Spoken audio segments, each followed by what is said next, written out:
Hello everyone. This is just a quick update or note before we get on to the actual next lesson. Really quick, I want to talk about the new default or block editor versus the classic editor. So what in the world am I talking about? Let me show you. So in WordPress, if you try to create a new page or post, or if you edit an existing page or post, this screen is commonly referred to as the editor or the edit screen. Now on December 6th of 2018, WordPress released version 5.0, and with it came an entirely redesigned edit screen. And I want you to be aware of the fact that I filmed or recorded this course prior to December 6th of 2018. So in upcoming video lessons, your edit screen is not going to look exactly like my edit screen. Now in a few minutes, I will show you how to switch back to the classic editor if you want to, and so that way your editor would look exactly like mine in the video lessons. However, first I want to let you know that it's not the end of the world if you want to use the new modern editor. I know there's been a lot of controversy regarding this new editor, and so right now I want to put your mind at ease. You can rest assured that I have tested the finished product of this course, the Fictional University website. I have tested it and all of its features with the newest version of WordPress that uses the new editor, and I can tell you that nothing is broken.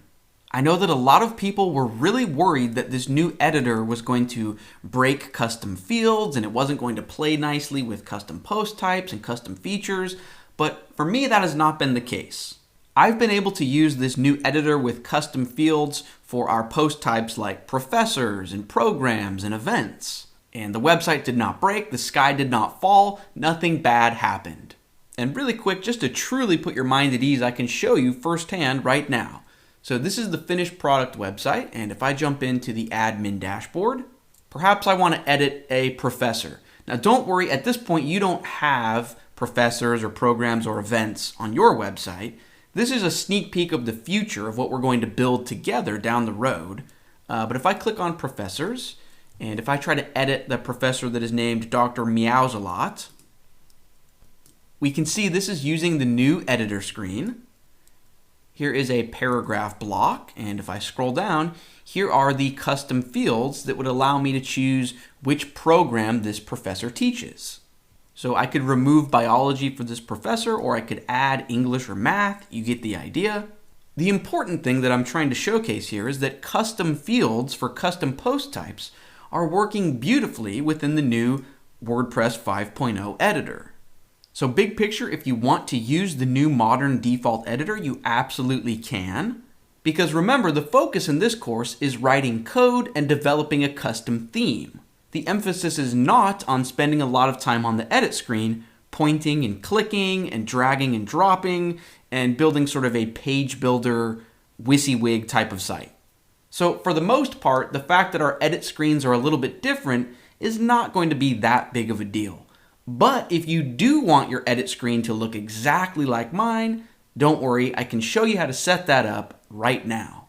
So in your WordPress admin dashboard, in the left-hand sidebar, go ahead and hover over Plugins.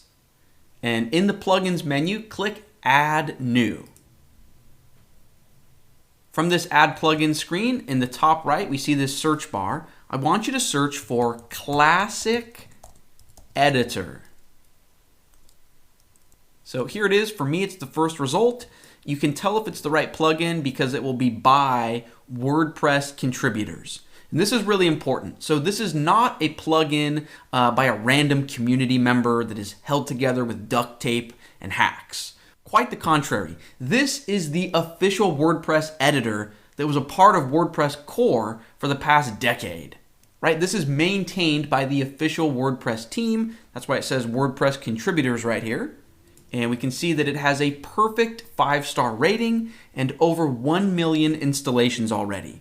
So this is what I was talking about when I said that the new editor is very controversial. There are millions of people who prefer this classic editor. So I just want you to know that you can't go wrong either way. If you want to use the new modern editor, I think that's great. It's definitely the way forward. It's the future of WordPress. And if you want to use the classic editor, that's okay too.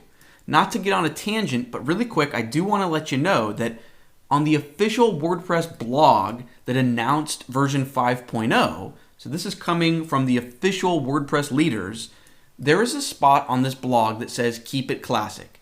And they're letting us know, here I'll highlight this part, that they are going to support the classic editor through all of 2021. I'm assuming that means up until the last day of 2021 or maybe the first day of 2022. But either way, WordPress is going to officially support the classic editor at least for several more years. So I don't want you to feel like if you use the classic editor, you're being a stubborn traditionalist that is completely afraid of change or the future. That's not necessarily the case. This is a controversial topic. You can use the classic editor if you want to without feeling like you're stuck in the past, but I think the modern editor is a great way to go to. You can't go wrong, you can't lose. But if you do want to use the classic editor so that your edit screen looks exactly like the editor that you'll see in upcoming video lessons, let's just go ahead and install this plugin. So after you search for the plugin, click Install Now. Give it a few seconds, and then that Install Now button will turn into a new button that says Activate. Go ahead and click Activate. And now your WordPress will be using the original classic editor. That's all you have to do. It's that simple. So now if I click on Posts, Add New, you can see this is the editor, and this is the edit screen that WordPress has used for years and years and years. Prior to December 6th, 2018, this is the edit screen that we all knew and loved. And most importantly, within the context of this course, this is the exact edit screen that you will see in upcoming video lessons. So the choice is completely up to you which editing experience you want to use. I just wanted you to be aware of this entire situation and the context surrounding it. Having said all of that, I think it's time to move on to the next actual lesson. So up next, we are going to learn how to use PHP code to do something that's actually useful. We are going to learn how to loop through multiple WordPress blog posts and display them on the public-facing portion of our website. It's going to be a lot of fun, so let's keep things rolling, and I will see you in the next lesson.